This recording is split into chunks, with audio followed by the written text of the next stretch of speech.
This is episode 43 of Entrepreneurs for a Change. If you like this podcast, join the movement of change-making entrepreneurs at entrepreneursforachange.com.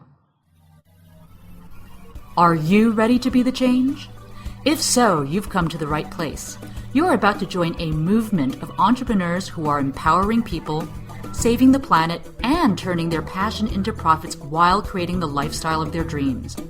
If you don't believe us, check out our website at entrepreneursforachange.com, a place where you can be inspired, mentored, and supported by a tribe of change-making entrepreneurs just like you.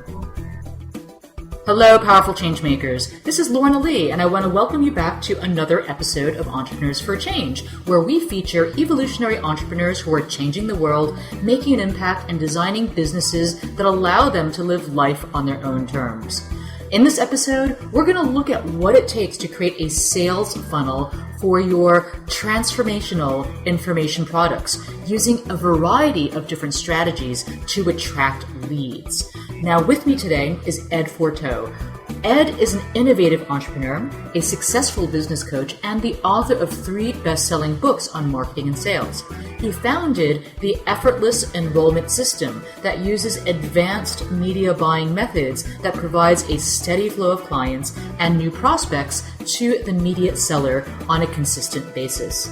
He believes that this client attraction strategy allows the media seller to take the role of a trusted advisor instead of being the traditional salesperson during the enrollment process.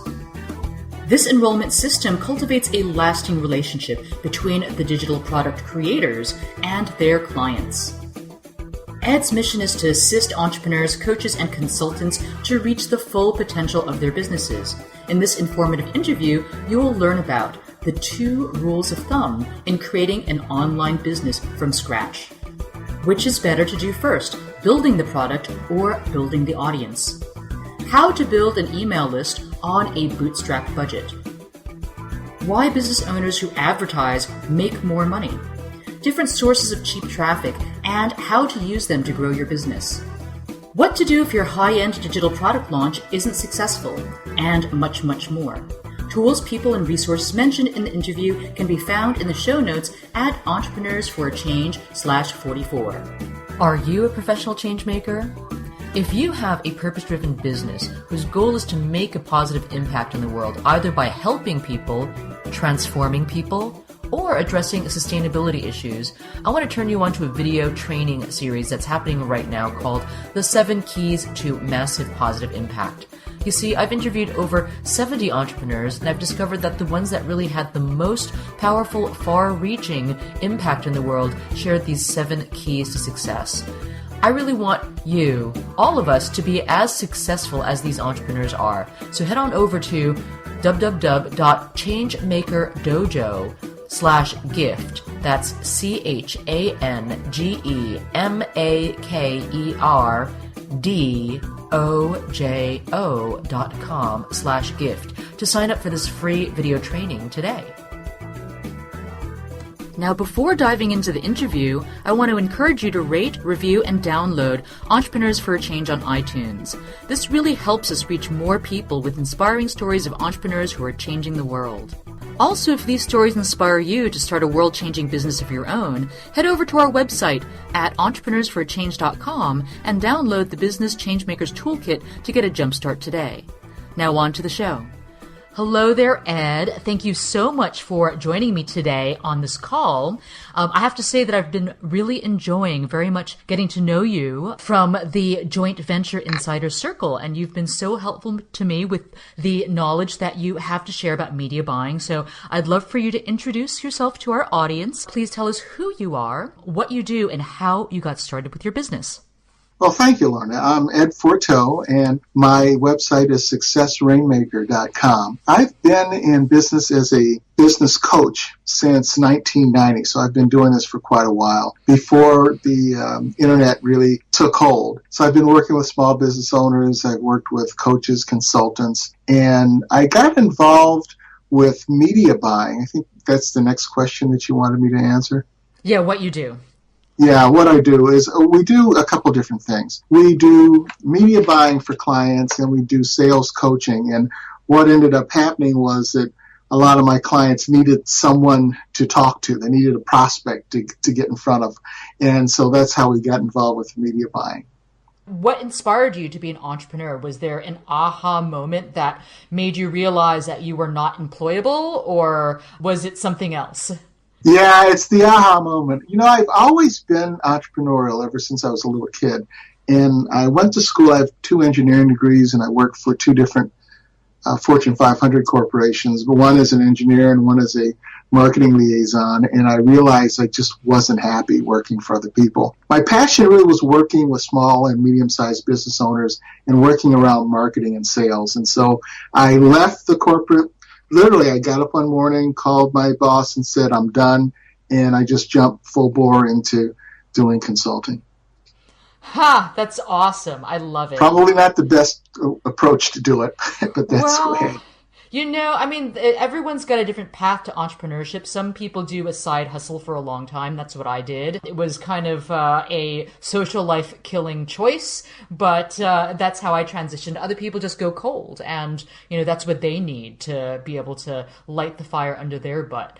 So, hey, more power to you for taking that leap. I have to say that being an entrepreneur is a whole different ballgame than being an employee. I think it's kind of like we are on an accelerated personal development curve. What do you think? I agree with you 100%. Great. So I have been so grateful and appreciative of the information that you've been sharing with me about the whole world of information products and online courses. And so I know that for my audience, many of whom are aspiring early stage entrepreneurs, creating a business that allows them to be able to live life on their own terms, to be able to travel the world and, become nomadic if they so choose, or at least, work from home and just have flexible hours and more than the standard 2 weeks of vacation. And so a lot of those folks are looking into online business models to see, to be able to achieve that life of flexibility and have a business that supports their dream lifestyle. So of course, one of the many online business models that are out there, creating info products and online courses, is highly compelling to those of us that have a lot of expertise to sell. So for an expert who is interested in turning their knowledge or wisdom into a digital product and selling it, how do you recommend that they get started? Let's say they are starting from scratch. Let's say the person quit their corporate job cold turkey and decided, okay, I'm an expert in whatever it is I'm an expert in. I just want to, create a course and a, digital product suite that takes the best of my knowledge and make it available to people. What do you recommend that they do? Well, there's 2 rules of thumb, or 2 rules of thought. You can either take something that you're passionate about, so some aspect of your experience that you have a passion for, and create a course around that. The other approach, which is the one that I would prefer, is you try to make it market-based. So you find a market that has an interest in that particular topic and make sure that there's enough people out there that have that interest, and then create a product around that. The reason I like that approach versus the passion-based approach is because you need to get a win as early on as you can. If there's an existing market for a product, it becomes a lot easier to sell, and you have a better chance of seeing some success. Versus it's a passion product, you're probably going to be heavily involved or heavily invested in it and not able to decouple yourself from it if it's not getting any traction. That's a really interesting debate, because I certainly agree that follow your passion and the money will come is I don't know. I think it's kind of a myth. Like, it's one of the worst mistakes you can make, especially in the world of online business, where you can spend a lot of time spinning your wheels, doing a lot of different things, and not realize that what you're trying to create doesn't actually have a hungry market for it. So, of course, it does make sense to identify an urgent need in the market and address that as well. But, there's a lot of people, there's a lot of urgent needs out there. I personally find that unless I am genuinely interested in that topic area, it feels like a job for me to address solving that. Like, for example, I recently invested in this course called the Six-Figure Funnel Formula. And the guy, gosh, I forgot his name. I think it's like Todd Brown, I yeah, think. Todd Brown. Yeah, so he walks, he does this look over the shoulder case study where he's exploring the female bodybuilding market, and he knows nothing about that market. It's not something that he does. He's not female, he's not a bodybuilder, but he goes through this process of doing the market research, finding, what these, female bodybuilders are really interested in, and then creating an online course and a sales funnel, a pretty, sophisticated sales funnel to, target this market. And I don't know, I just, I find it hard to do that. Like, I would just find it so tedious. So, let's take, for example, a passion. Like, one thing I see very common with passion areas is, and maybe you can help us fine tune this. I see other gurus, subject matter experts that are, raking it in, like, kicking ass and taking names and, and generating multiple six figures, going after markets that aren't very clearly defined. Like, they don't necessarily have keywords that have, 1,000 exact match searches related to them.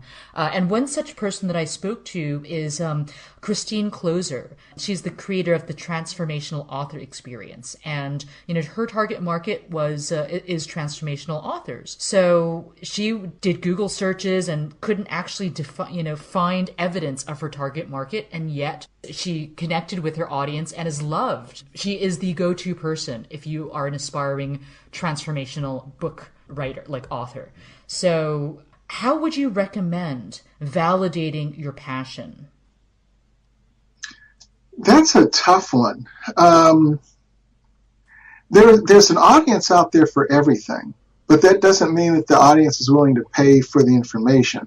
And that's kind of the tough thing. Sometimes we have a passion that we want to pursue as a business, and quite frankly, we get lucky and people find us and they're willing to pay for information to further themselves in that area. A lot of times, though, the people are just curious, and the amount that they're willing to pay, if they're willing to pay anything, is a hard lesson to learn once you've dug in and you've invested a lot of your time and money into a project. That's the reason why I think, especially early on, if we go back to your first question, especially early on, if it's your first project, you really do need a win. You need a win for your confidence more than anything else.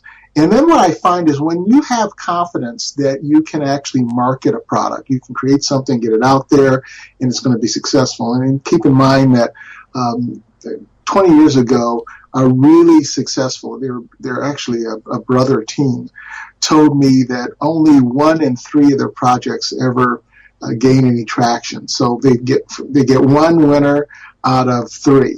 And then another friend of mine who's involved in the investment market, and they invest in projects there. Oh boy, I wish I can't remember their name right now. But they'll invest in maybe 10 projects, and out of the 10, maybe 1 will be a winner, and 2 might make a little profit or break even, and the other 7 fail. But they make all their money on the one project that works. And so you have to understand you're probably going to fail a lot, but early on you do need a win. So get a win under your belt, get your confidence going, and then you move into projects that you have a deep passion for, and you'll find a way to sell that idea to other people. Okay. That is really good advice, because I think that, if you are really tied to something you're passionate about and it's taking a long time, it can certainly really eat away at your confidence and make you feel like, gosh, maybe you just need to throw in the towel and get a job. That happens a lot. It happens a lot. And most of the time, whenever you're starting a project, you're going to run into some resistance. You're going to kind of have these mini failures, and you have to kind of work through it, get to the next step. And the next step probably isn't going to work out the way you thought it would either. But it's kind of like figuring out a puzzle. And you keep putting in the puzzle pieces until you complete the entire puzzle. And that's how it works building a business. It's a lot of people have this great idea for a better mousetrap, and they think everybody will just buy it. And they create this thing, they're all excited about it, and nothing happens. So some of them will just throw in the towel and say, well, it just didn't work. Others will just keep plodding away, and they'll see success. And it's one of those things that you just have to experience. And that's why if you pick a good first project and you're able to work through it, you'll get to the end and see some success, and you'll know that every project works like this. Okay, so I'm curious to know, what do you think comes first, building the audience or building a product? Is it a chicken? It's a chicken or the egg scenario, huh? Yeah, I would say you find the audience for the product. So let's find an audience first, and then see what that audience wants, and then build the product. Okay, so let's say you are starting from scratch. You were that person that just quit your job cold turkey, and you decided, okay, I'm going to, start with something that the market wants and see if I can launch my first product successfully. So you pick a subject area that you know that there's actually a market for, and you have an actual interest in it. So let's say it has something to do with snowboarding, okay? And I'm not a snowboarder, so I can't really speak to that industry. But let's say you have a idea to create a course on how to become a better snowboarder, and you would actually even do some video of yourself snowboarding and showing some techniques. How would you go ahead and find your audience? Well, I would go to places where the snowboarders are hanging out. It may be Facebook is a good place to look for people. Find magazines, online magazines, websites where snowboarders are hanging out. Find forums where snowboarders are hanging out. And then as far as creating the product is concerned, I found that if you first create a webinar series, if you're comfortable with the topic, you can do a webinar or a teleseminar and not have to do a lot of preparation. And you can kind of create your product as you go. So people come in, you're getting feedback, you're providing some value, and then you take that and you can create a physical product around that, or an online product around that webinar series. And now you have your product, and you've gotten a lot of feedback from your from your audience, from your customers, on how to make the product better. Okay, so let's say you create a webinar series. How do you go about getting people to sign up for that webinar series? So I don't know if in the world of snowboarding there are joint venture marketers and partners that have large lists that you can go to and ask if you could JV with them. But suppose there is a thriving market and there are people that do JV marketing around snowboarding. How would you entice that person, like an established JV, to allow you to present your webinar to their audience when you are a totally unknown person? I think what you need to do is have some data that you can bring to them so that they can feel comfortable in promoting your webinar or even your product. So the best way to do that is through some advertising. You don't have to do a lot. You just have to have enough so that you have some solid numbers that you can bring to the JV partner and say, for every 1,000 people that see the ad or see your email, or you can say have seen my ad, X number of people have clicked through, X number of people have signed up. So when you have that kind of data, it makes the JV partner a lot more comfortable in promoting what you have. Okay, so you have this webinar, and let's say you decide to do some Facebook ads to see how many people will actually sign up for the webinar. And even though you don't have anything on the back end to sell. So you buy some Facebook ads, for example, and so then you run your ads. And what would you recommend? Do you recommend doing a blend of, say, promoted posts as well as those, sidebar ads, or do you recommend a certain ad type? I would do news stream ads. News stream ads, okay. Yep. Mm-hmm. Or newsfeed ads. Newsfeed ads. Those are getting the highest click-through rate right now. I understand that Facebook is probably the most popular place to go right now, but there are other avenues that are not nearly as crowded. Maybe YouTube, if there are a lot of YouTube videos, in fact, it probably would be a good place to go. I'm guessing there's a lot of snowboarding videos out there, and advertising there probably would get you better traction than Facebook. Okay, that's really good to know, and I'm going to dive into the whole world of online media buying in a bit. Okay, so to finish up this example of the aspiring snowboarding entrepreneur. So buy traffic, drive it to the webinar, and use that as a means to build your list. Now, you're getting data at this point. What stats are going to be compelling to joint venture partners? So even you clearly don't have like sales data. You don't have EPC or earnings per click data, but you can demonstrate clicks and you can demonstrate like opt-ins. Industry standard wise, what are some average to good percentages for each?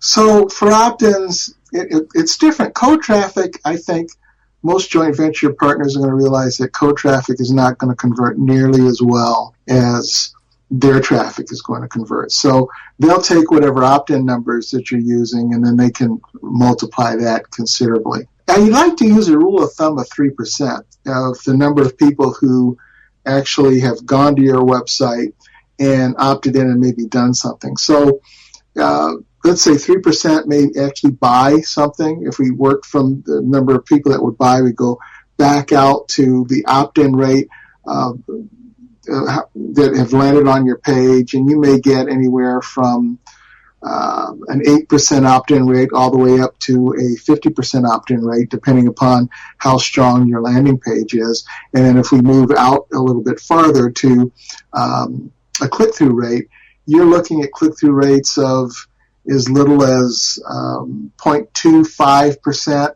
all the way up to 3% at the peak.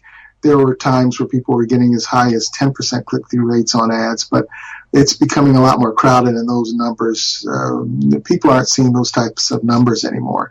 So those are averages. And if you kind of fall within the average and you're showing a JV partner that there is an audience that's interested and it falls within the averages of click-through rates, sign-ups, opt-ins, sales, then that will give them some level of comfort that you actually have something worthwhile. And also the topic, you have to sell that too. It's got to be something that people are going to be interested in, and mainly the joint venture partners interested in. Okay. So a lot of info product entrepreneurs, wisdompreneurs in kind of like the more, spiritual, personal growth oriented demographics like to call themselves. A lot of those folks start building their course first without any idea if their audience will buy. So I've spoken to people that have like spent a long time building their course. One guy I spoke to spent about a year. Another person, half a year. Obviously it's their passion project and they've just kind of like gone ahead and done that and went out and built it. Now, they might even have a list, but what do you recommend that they do if the person's built their course and they've launched it and no one has bought from their house list? Are there any cover your ass strategies that you might recommend for them? Well, at that point, probably the best thing to do is see if you can break that course up into something smaller, something that you can sell on the front end, and see whether that will get you some traction. A lot of people try to go from hello to $1,000, $2,000 course. And that is a really heavy lift. So what I would do is I would look within the course, maybe you have some bonuses that you're giving away that would be good enough to sell as a product. And let's say someone might pay $100 just for this bonus. A lot of times people will buy courses solely because of the bonuses. So you look at the bonus, you make that a separate product, maybe it's your lead product, and you sell that, so now they become a customer. After they become a customer, it becomes infinitely easier to sell them on something else. The next sale becomes infinitely easier. In fact, I was reading in one publication where they did a study, and the people who were customers were 3 to 14 times more likely to buy than a prospect that's never bought from you before. In my experience, it's been somewhere between 5 to 10%. I'm sorry, 5 to 10 times more likely to buy. So there are some ways that you can salvage it. But you also have to be careful not to be too emotionally involved in it where you just hit it down a rabbit hole and just keep trying. If after you've broken the thing up and you've sold maybe the pieces separately to see if there's any bonus or separate component of that product that will get you some traction, and if none of that works, then you need to move on. Okay. Do you recommend, like, let's say you break off the bonus for $97. Do you recommend having something under your belt as well that's like a $27 product ready to go to? Or, I would have, the sequence that we use is it's an impulse buy.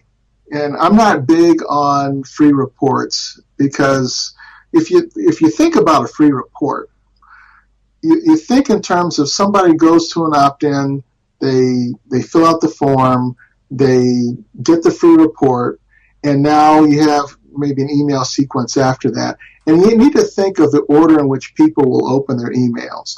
And so the first person whose email you're going to open is a friend. And then the next one down the line may be someone who is that you're either that's paying you, if the person is a customer of yours, or you're a customer of theirs. And then the next one might be someone whose advice you're looking to get, someone who's an authority in the marketplace. If you keep going down the sequence, then you have the people that have opted in for some free information. If you think about this, where do we put our emails when we have free information? And we typically don't put them in any specific folder. When those emails come in, they go into the general email box. But for me and for most people, when you purchase something, that purchase now goes into the I've bought these things. So these are the things that I bought folder. And it doesn't matter whether it's a $5 item or a $500 item. They all go in that same I purchased something, I'm a customer of this person folder. And so every email after that is looked at a little bit differently. You've moved into the second tier, the customer tier of emails that are being opened. And if you're going to upsell someone from, say, $5 or $97 up to $1,000, you need your emails to be read. And so you need to be in the hierarchy of emails that are read, you need to be as close to the friend level as you possibly can. And the next level under that is the customer level. That's really fascinating information, Ed, that you just shared with me, because I noticed that everything that I buy ends up in my primary Gmail box, and stuff that I opt into ends up in the promotion tab. And so, that's fascinating, because if you even just get that person to buy a $10 item, chances are you've made it into their personal Gmail box and not, you haven't been exiled to the promotions tab, which, unfortunately, I don't even get around to, reading like a small fraction of what's in my promotions tab. So I can imagine probably a lot of my emails are ending up there too. So that's a really good piece of advice to have. Now, for people that are just starting off, What do you recommend would be some of the best ways to build a list on a bootstrap budget? I would say the best way to start out is to create a product. I would say something that would be worth, that someone would actually pay $100 for. Not, people say valued at, and valued at doesn't mean that somebody would pay for it. I used to work with a lot of people in the real estate market, and we had this saying that your house is only worth what someone's willing to pay for it. So somebody would have an idea, this is how much my house is worth, and then the real estate people would tell them, no, your house is worth what someone's willing to pay for it. And so create a product that someone is willing to and someone will pay $100 for. And then you're going to take that product and you're going to go out and find some JV partners. I would go out and find the big authorities in your niche. I would look for bloggers. I would look for people that have a big Twitter following, a big Facebook following. I might go on Clout and look for people that have a big Clout score. And then I would approach them in this way. I'd say, look, I've created this product. I'd like for you to see it. So you give it to them, let them look at it, let them go through it. And then say, I would like to give this product to you to sell to your list. And you can make as much money from it as you want. You can price it any way you want. All I ask that they go through my opt-in page so that I actually get them on my list. Now, here's what it's done. You now have buyers on your list, people that actually have paid for your information. It's branded to you. They're not your customers because they didn't pay you, but they're indirectly your customers. And those people that come on that list now are infinitely more valuable to you than somebody that's gotten on your list for some free report or a newsletter. And that's how I would start. That is brilliant. I love that advice, Ed. No one has ever shared with me advice remotely like that. I mean, I've heard of people endorsing giving your product away to JVs to sell for the conversion data, but not for the list building, as a list building strategy. Wow, cool.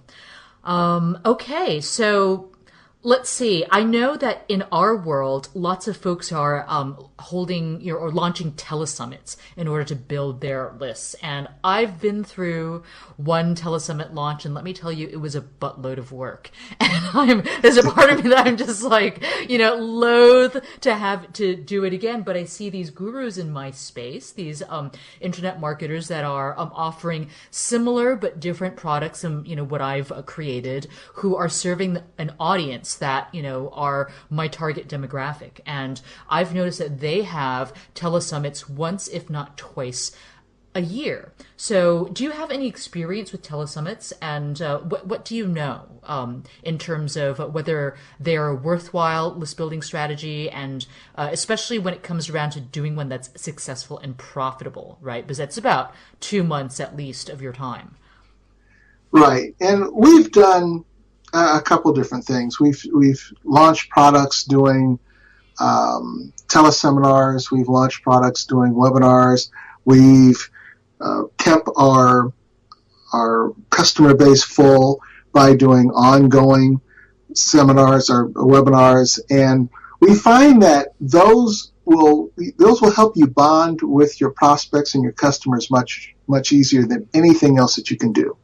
I was talking to one client about doing a regular series every week, doing a teleseminar. It's a bit different than the telesummits because the telesummits are typically over a specific period of time. But this ongoing process of interacting, talking to your potential customers, your existing customers, building the relationship, makes it a lot easier for you to sell them things down the road. I'll give you an example of one person whose products that I actually own all of their products, and they do regular teleseminars, actually webinars, once a week. And you reach this friend level. And remember when I talked about the emails and where people fall as far as the hierarchy of emails opened. Because he was doing these teleseminars every week, or these webinars every week, whenever I received an email from him, it got opened. And that's like the hardest thing to do. Open rates are fairly low. They run anywhere from 20% down to as low as 3%. So if you're getting every single one of your emails open, you've accomplished a lot. And because you're doing these telesummits, you're doing these teleseminars, you are talking to people on a regular basis, the trust level is much higher, and you'll end up selling a lot more products to your customers. Like I said, this one person, I think he's got 4 products, and none of them are cheap, but I own all of them. And as soon as he comes out with another one, I just buy it. I'm a guaranteed sale for this guy anytime he comes out with anything. Wow. Do you mind sharing who this person is? He sounds like he's very, very compelling and worth investing in. Sure. His name is Casey Zeman, and he has a product called Easy Webinar. He's got a few other products too, but that's his flagship product. Okay, great. I'm excited to check it out. One very interesting telesummit strategy that I've recently started to notice is the Shift Network has the Spring of Sustainability. And instead of doing the classic telesummit where the calls are available for free for a week, I mean, they do that, but their Spring of Sustainability Telesummit is a 9-week-long series. So it's almost kind of like 1 week after another is like released for free, then taken down, and released for free and then taken down. But it seems a lot less crazy making than, say, having the 40 speakers on your telesummit and having to coordinate all of them to mail at the same time. And, with the window of opportunity being, let's say, like the 2 or 3 weeks around the event. Mm-hmm. So I think if I do a telesummit, I'm going to do maybe like a month-long telesummit where it's just kind of like 20 speakers in 1 week and then another 20 speakers the next week, and not try to do, say, like 40 speakers in 1 week. Because I think that ends up being a little, I don't know, nutty. It can be a bit overwhelming. And I can remember, and this was several years back, where I was part of something called the 12-week intensive, which was a kind of like a telesummit. It was a webinar series that went over a 12-week period. It actually went longer than that, and every week there was a new speaker. It was a good method for the people who ran it to build a substantial list, because every speaker promoted it to their list. They had a product to sell.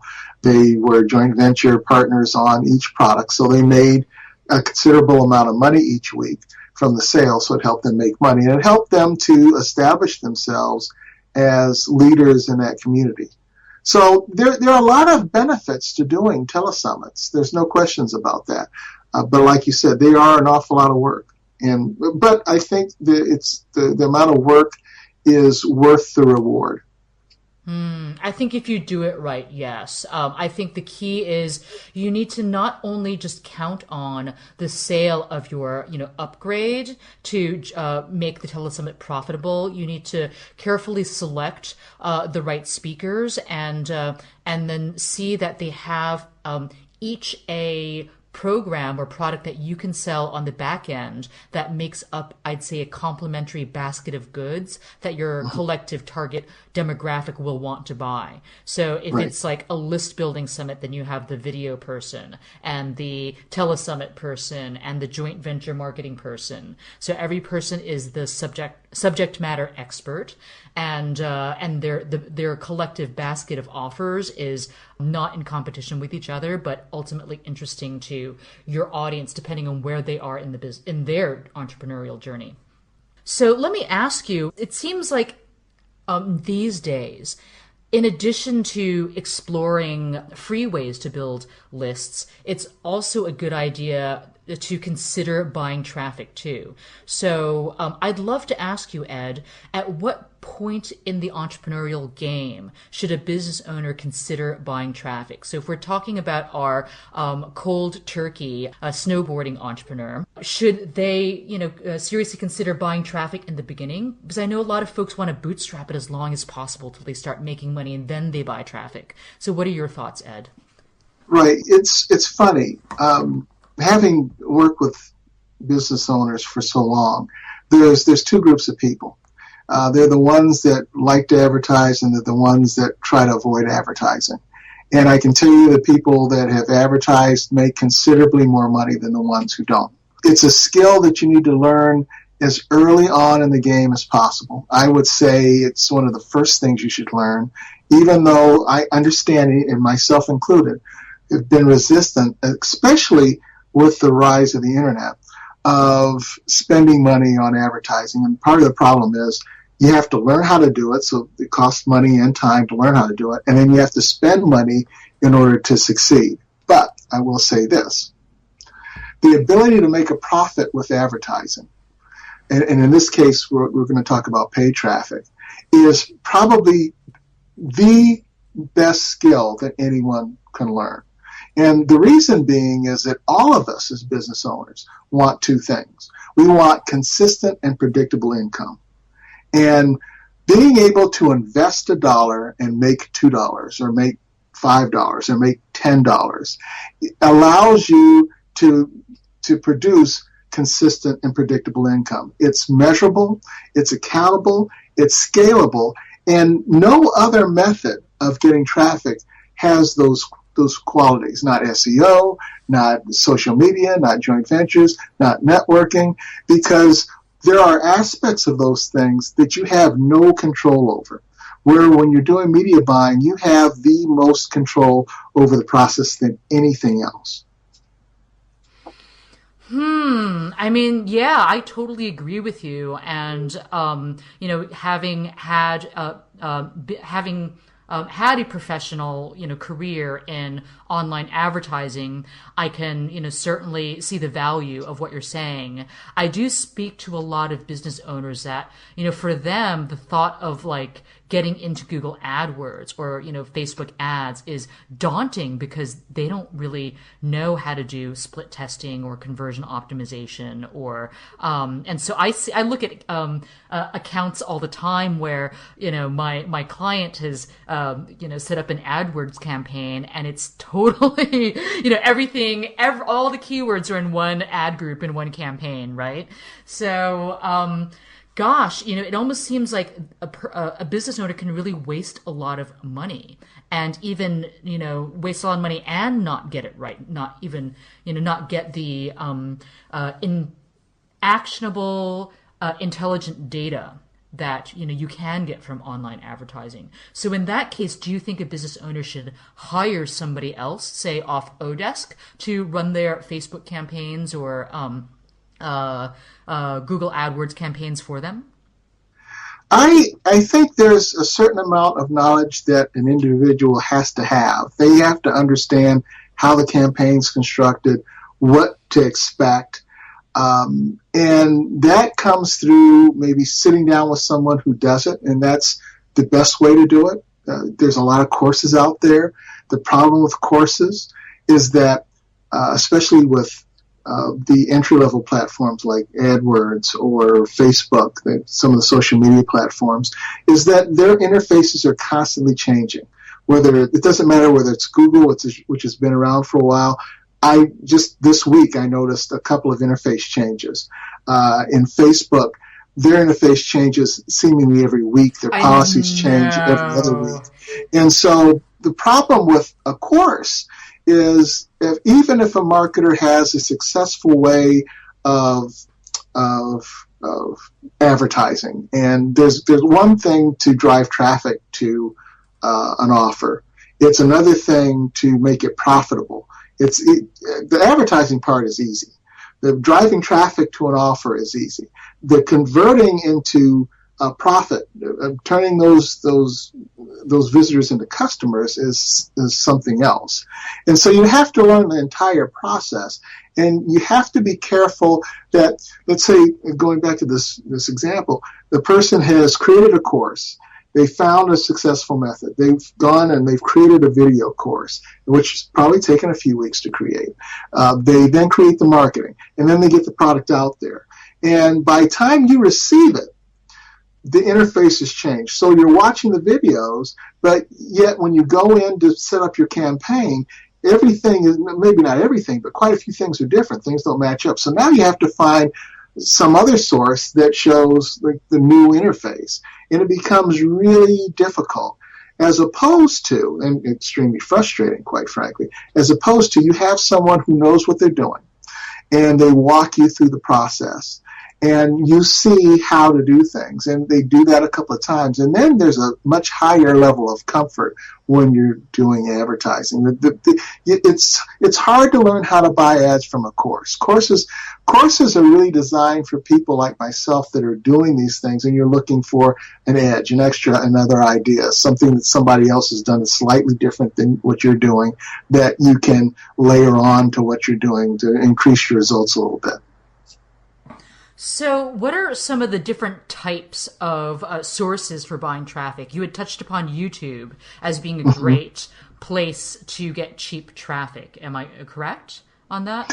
Are you talking about free traffic, or can you actually buy? I've never done any YouTube ad buying. So why don't you break down the different sources of traffic, and if you could share with us like which ones are from cheap to expensive, for example. Okay. All right. So I like to call them the big seven. You've got search engines, so you've got Google, Bing, Yahoo, social media platforms like Facebook, Twitter, ad networks, where in that case you're going to a network and or going to a company that has the ability to place ads on a lot of different sites, both large and small, and they do the media buying for you. You give them money and they take care of everything. Now those are expensive. You're looking at most likely a $10,000 start for working with them, and that's for a test. So you can go through that $10,000 in a few days, and it may take them $20,000 or $30,000 before they actually get some traction and find a campaign that will actually work for you. So you have to have deep pockets if you're going to let them create the campaign for you. Then there's remnant advertising, which is you're advertising on the same websites, except for you're getting the unsold ad impressions that are out there. There are over 4 trillion ad impressions. 80% of those go unsold.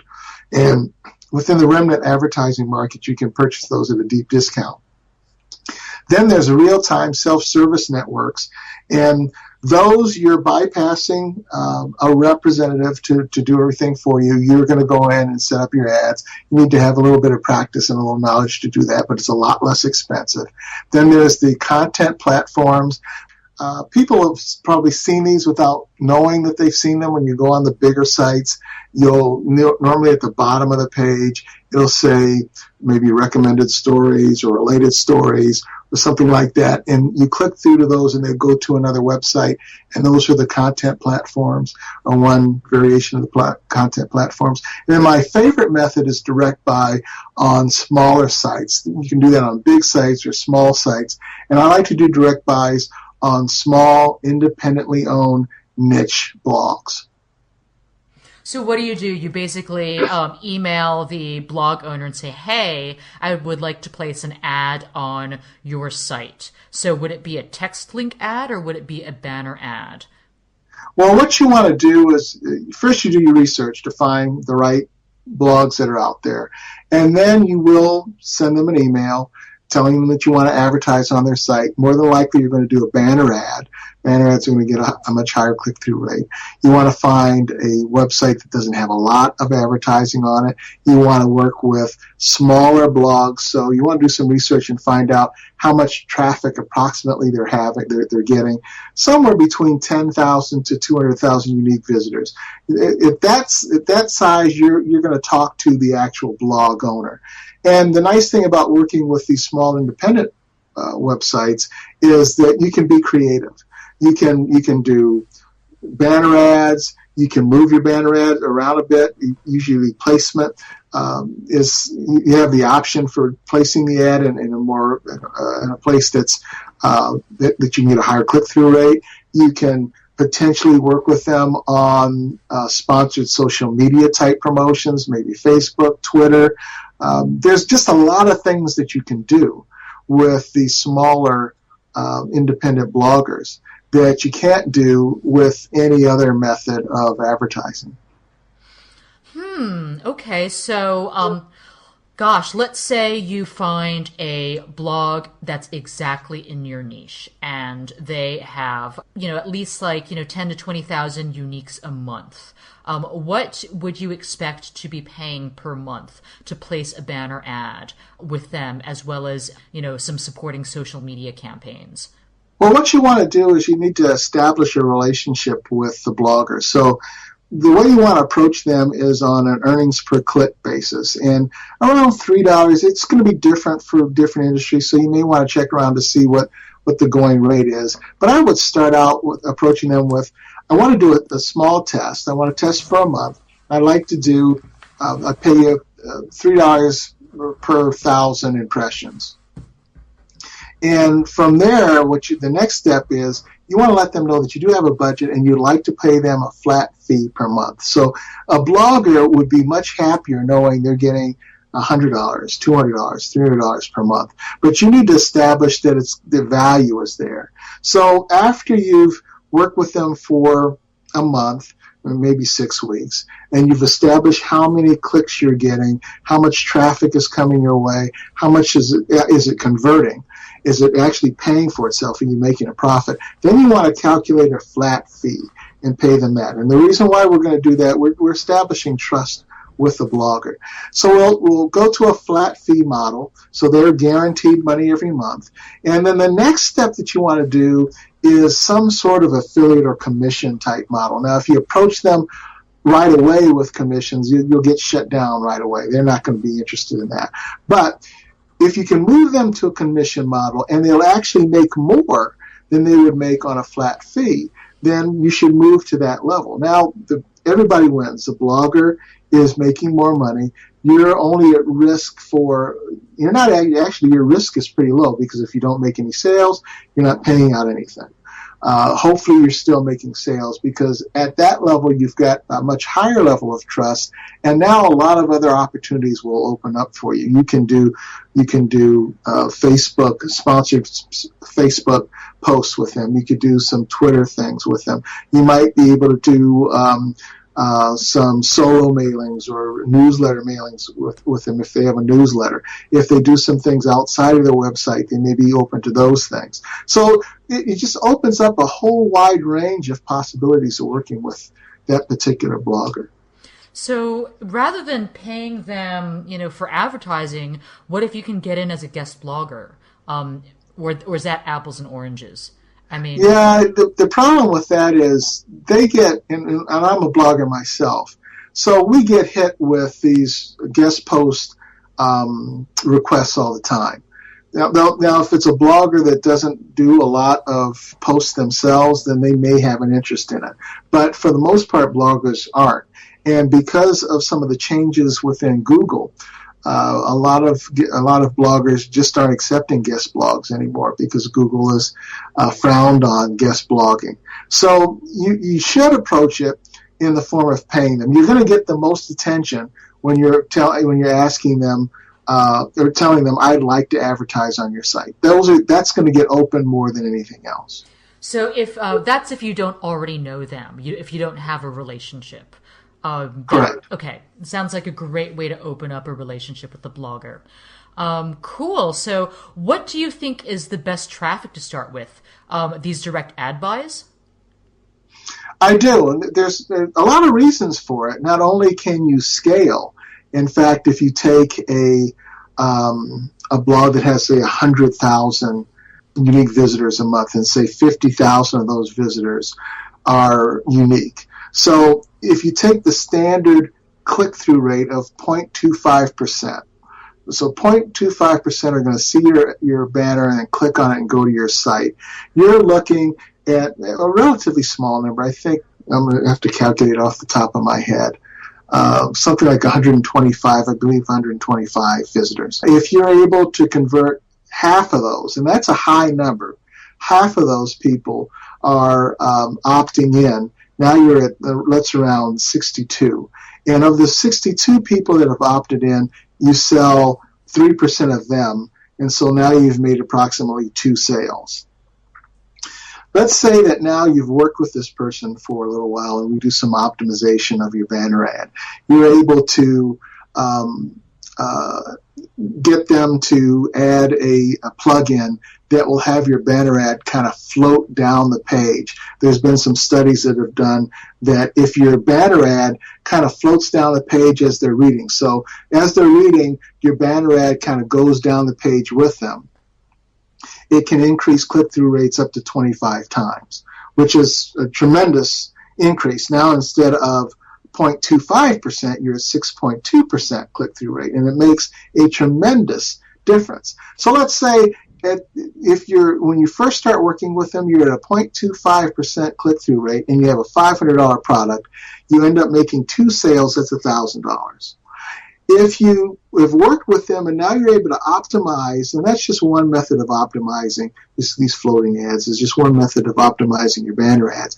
Now you've increased your results by 25 times. So now you're at approximately 1,500 instead of 125 opt-ins or visitors. You're at 1,500 visitors. You are converting, let's say, a little over 700 of those into opt-ins. Now you have 1,500 visitors.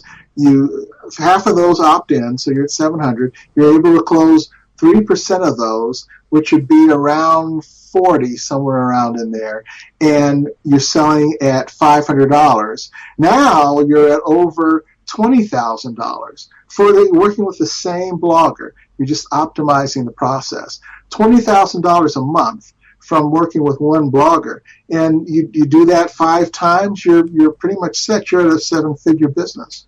Wow, that sounds really compelling. So, are there any resources you recommend, specifically, also, like, so in general around ad buying, but also to how to find these small independent niche sites? Like, how would you how would you discover these sites and identify whether or not it's worth to do a direct ad buy with them? Well, there's a couple different ways to do it. So you can go to resource sites like Quantcast, Alexa, SEMrush, or even use the Google Ad Planner to have some idea of how many unique visitors a site is getting. And you want to stay within that 10 to 20 or 200,000 a month unique visitors.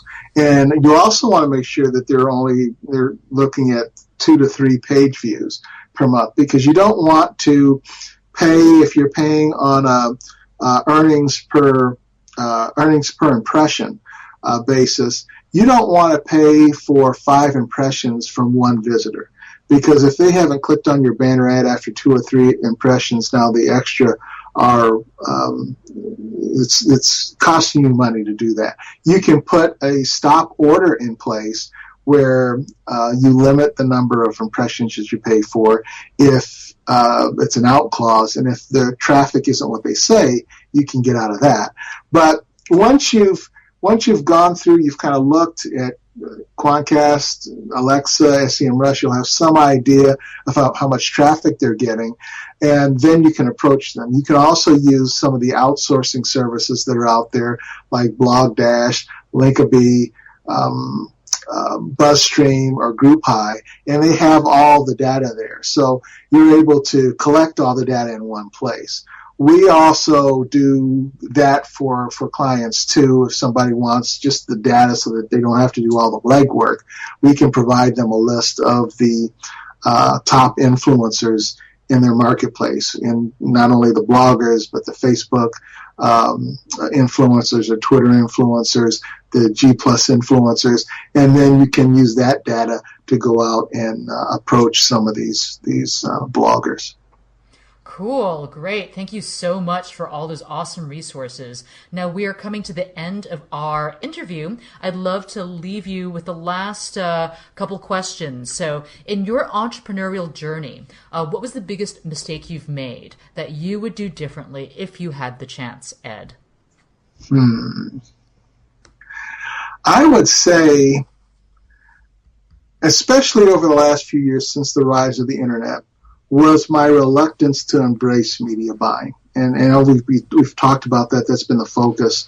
But I understand why people don't do it. I understand that. It can be complex. It can be overwhelming. And not only are you paying to learn how to do it, then you're paying it as you do it. But I've done a lot of SEO. I've done a lot of social media. I've done joint ventures. I've done networking. And one of the things that I find is that the biggest problem with using those other methods is that there's a lot of uncertainty. There's just a lot of uncertainty.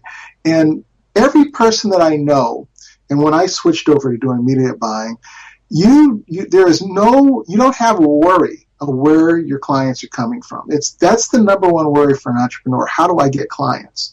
And when you're able to spend $1 and make $2 or $5 or $10 or $20 and do it on a regular basis and do it consistently, you don't have any more worries about how am I going to get a client. That is now off the table.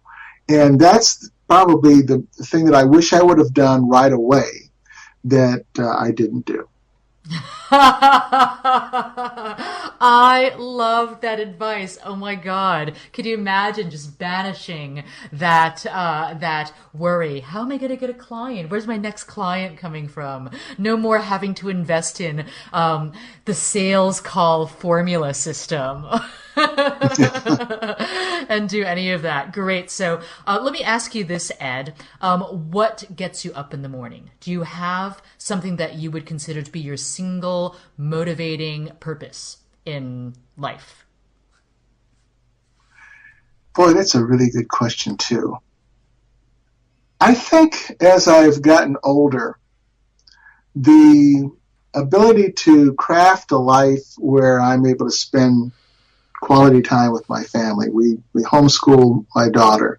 My wife works out of the home too. And so we have the ability to work whenever we want, although we probably work longer than we want to. We live on a private lake, which is just gorgeous, so that we can do all kinds of water sports. And it's like we live in a resort. So our lifestyle, and we do a lot of traveling too. So what gets me excited is the ability to do anything I want, anytime I want. And my business career, the thing that I do for a living, I've crafted that in such a way to allow me to have the freedom to have the life that I want. Can you remember when I worked in the corporate realm for a little over 10 years. And I realized that a lot of people that work for companies, their job is their identity. And you can't really separate the two. Where for me, this is how I make a living. I enjoy what I do, but it's not who I am. And that probably gets me more excited about anything else, that I can actually do the things that I want to do. Every day is a different day and an exciting day for me. Wow, that sounds so inspiring and encouraging. So thank you for sharing that. How can we best stay in touch with you, Ed? Well, if you're interested at all in having a conversation about media buying, you can go to successrainmaker.com/traffic. And you can go through our appointment calendar process, and we can have a discussion about if and how I can help you. And there's also some other information there if you want to read that. But that's the best way to get in touch with me. All right. Thank you. Well, I would love to wish you a beautiful spring day out in Michigan, and have an awesome rest of your week. Thank you. You too, Lorna. It's been a pleasure. Thank you. Thanks, folks, for listening to the Entrepreneurs for a Change podcast. If you enjoyed this episode, please help us reach more people with inspiring stories like this one by giving us a 5-star rating in iTunes. If this podcast inspires you to join the movement of change-making entrepreneurs, we'd love to give you a jumpstart with our free Business Changemakers Toolkit, which you can download at www.entrepreneursforachange.com/join. If you have a change maker in mind you'd love for us to interview, go to entrepreneursforachange.com/suggest and tell us who and why. Finally, feel free to stop by facebook.com/entrepreneurs for a change to share your thoughts and say hello.